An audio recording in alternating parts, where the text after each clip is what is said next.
你告诉我要解决什么问题？但是我又突然咳嗽。啊我又看到那个场景了。诶，这个场景我不知道是你前面排的是你的还是排我的？是个，就是一架飞机啊，在地上啊，地上的时候就人站在那飞机旁边啊，在外面啊，就是人家不太乐意上飞机啊，忽然我的你的那现在看到这个，可能我们再看下去啊。人家永远站在外面，那个风里边，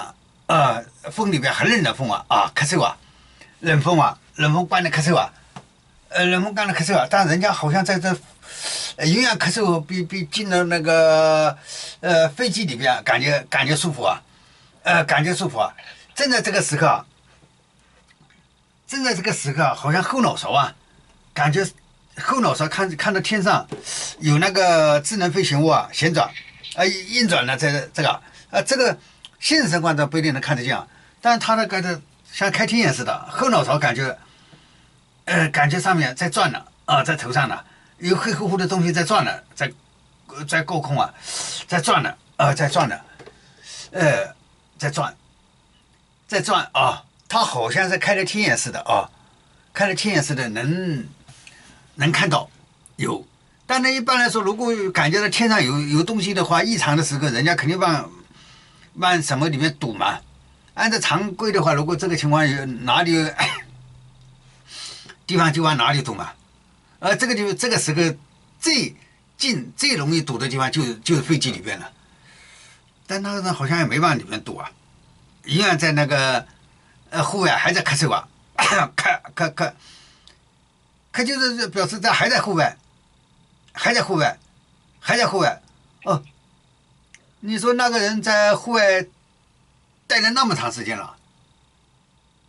那个人在户外待了那么长时间，我估计啊，他堵到飞机里边不一定舒服啊。我估计他躲在飞机里面不一定舒服。哎，这说完这句话以后，刚才那个信息就走了。也就是说，是他要讲明什么呢？这个人呐、永远在外面冷的咳嗽啊，拼命咳，但是他不愿意进这个飞机啊，感觉他感觉进飞机的话，对他来说不是一个好事啊，不是一个好事。那么你回忆一下，我们从最近排队里边会是什么个情况吧？如果进了飞机一个，因为飞机可能会出事。对，出事有可能，就是那个飞机头重脚轻嘛，前头重了嘛边的，那么最容易出的事情就是降落的时候一下子把前起落架砸坏或者砸伤，那么起飞的时候很可能爬不起来就是要意识到这个那么这样意识到这一条以后，然后这个信息就完完全全走了。实际上你刚才说到一个永远待在外面的话他兴趣就离开了。也就是说，人是有时候说不清楚，有一种叫人家说第六感，这个第六感就永远在风里边受寒咳嗽，也不愿意往飞机里钻。而这样飞机里钻，我们从其他人的临盘当中知道，起飞的时候很难爬升，就起飞关键的时刻就差点有时候爬不起来。降落的时候有可能的头摘下来，一下子把那个前起落架砸坏。现在有点就这么一个状况了。